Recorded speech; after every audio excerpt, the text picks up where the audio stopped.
Hello everyone and welcome back to the Belgian Beer Brothers channel. Cedric here in Antwerp with another brew review, and today we are going back to France. I have another French beer here and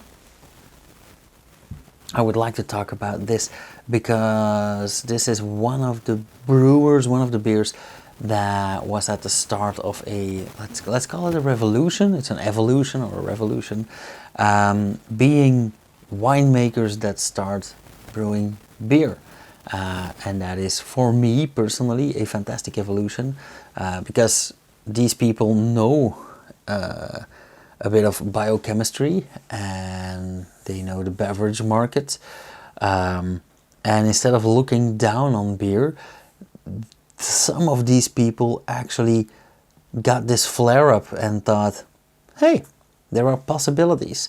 So they started brewing beers themselves. And this case in particular is Brasserie BOC, not to be mistaken for the Belgian Brasserie du Boc, which has been around for decades.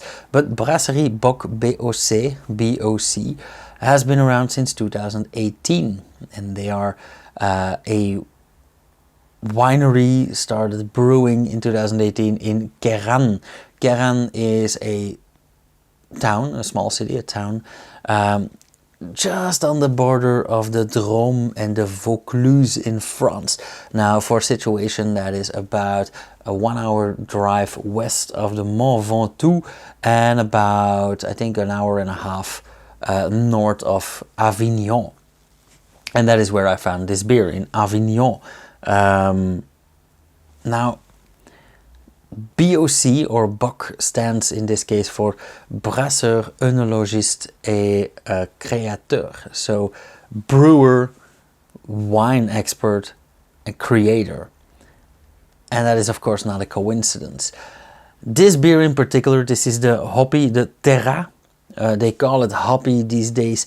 It has Buck and Roll underneath the label, and we see here the mountain with a small tower on.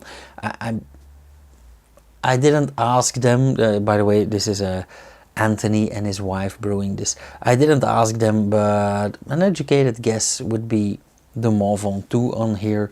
I like the simplicity in this label, in this logo. It has everything it has to be, or has to has, but yeah, in a simple, nice, lovely, stylized way.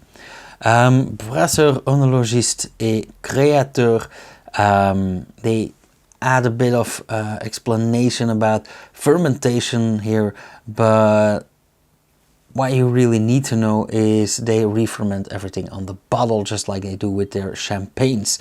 And it says here, Hoppy, bière fine en pays de vin, fine beers from wine country. So Anthony and Peggy, I think you may be right. Apart from that, not a lot of info on this label. So we could go immediately to the pour and the looks of this thingy. Now, I've had some gushing experiences with winemakers making beer, so okay, perfect. Just a bit of bubbling up. Now they do have their logo on the bottle cap, and I love this small champagne bottle, let's say. Unfortunately, it's not a reuse bottle, but nonetheless, it is absolutely lovely. I did see some yeast joining the glass, so yeah, re-fermentation in the bottle, absolutely. But the fun thing about this particular shape of glass is, or bottle, is that it's slightly conical, and because it has this belly, let's say, it's perfect for decantation, because the yeast will stick to this bell here, this bubble here. So yeah, really love these bottles. They do serve a purpose. It's not just show. As expected, re-fermented in the bottle, so slightly hazy, lovely color. I think we could call this golden blonde. Nice, thick, creamy head of foam on there. It has its own little Mont Ventoux, if you will. Nice and white, creamy, dense foam. That's gonna be there for ages. A lot of bubbling going on, so highly carbonated. But again, re-fermentation in the bottle, and when winemakers do this, they often have quite a bit of carbon dioxide. Although I've seen some better ones, and this is one of the better ones for that matter. I can laugh with this all I want, but this is actually a great looking beer.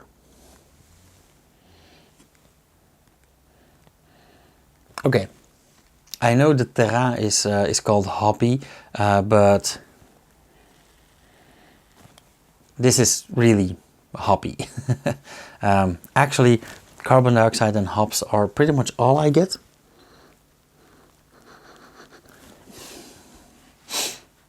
And I would say some classic noble hops, like a Saaz, for example, and maybe something more modern, but not fruity, not exotic. So I would say maybe Mosaic-ish, somewhere around that.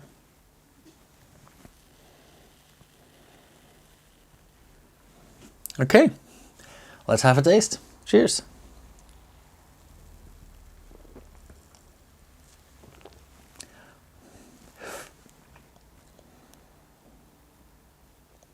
Ooh. Okay.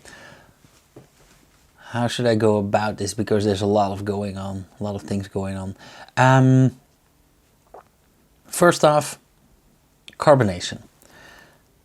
There's a lot of carbonation, but there are some fine bubbles, which leads me to expect or to believe or that they may have used champagne yeast. And not just a regular beer yeast or a bread yeast. And looking at these tiny bubbles, I think I'm not going to be far off. So it feels like they've used a champagne yeast, but they still managed to get a regular beer.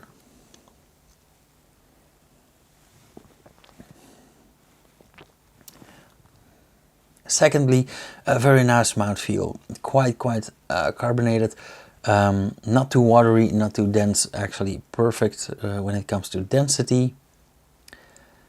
And I don't get a lot of malt in here. It's slightly malty, but it is, of course, as expected, mainly hoppy. So this tastes a bit like the predecessor to a classic pale ale or an IPA.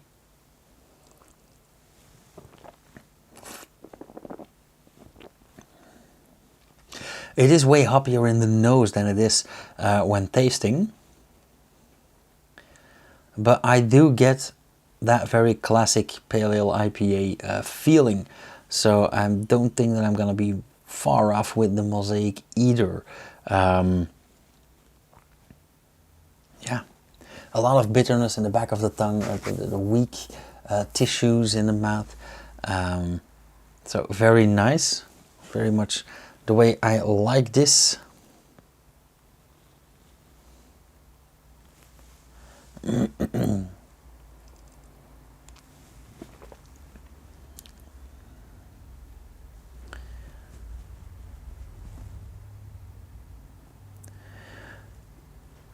I did see online, and don't bother going to their website because it doesn't work. It just redirects you to their Facebook page, so visit the Facebook page or the Instagram profile. But I did see they make 4 beers, and this is the hoppy variant. They also have a blonde one. They have 4 beers. But I do like this one, so I am eager to try out their other beers. And I should be somewhere around there in April or May next year. So I am adding this to the list as well.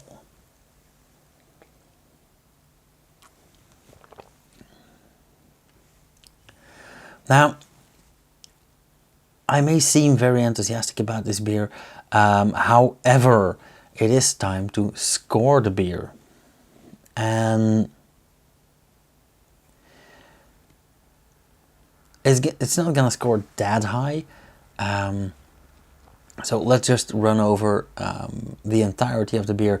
Looks, yeah, absolutely an A. Looks very good, looks delicious, very nice foam, very nice color, very decent carbonation. Fragrance, a bit one-sided, a bit, yeah, mainly hoppy, and that is about it. Mouthfeel, okay, really good, yeah, nice tiny bubbles. Leaves me thinking, so that's always a good thing. After flavor, it does have a very pleasant, light, bitter, crisp after flavor. It lingers on, so that's a plus. But overall, it's not that special. It's not bad. It just doesn't stand out against the others. So I would call this somewhere around the 3.25-ish. But like I said, when I'm visiting their brewery next year, if I get the chance, because I will be visiting Bulle-Baronnie, Mont Ventoux, Avignon, probably again. So I'll be in the Drôme Valley. I'll check out if I get the chance to visit them. But I want to try out their other beers and maybe visit the brewery. Also, it is worth mentioning that this beer has a 5.7% ABV, so it's not just a lager, and I don't know if they brewed this as a lager or a top fermenting beer, and that, again, champagne yeast maybe? Who knows?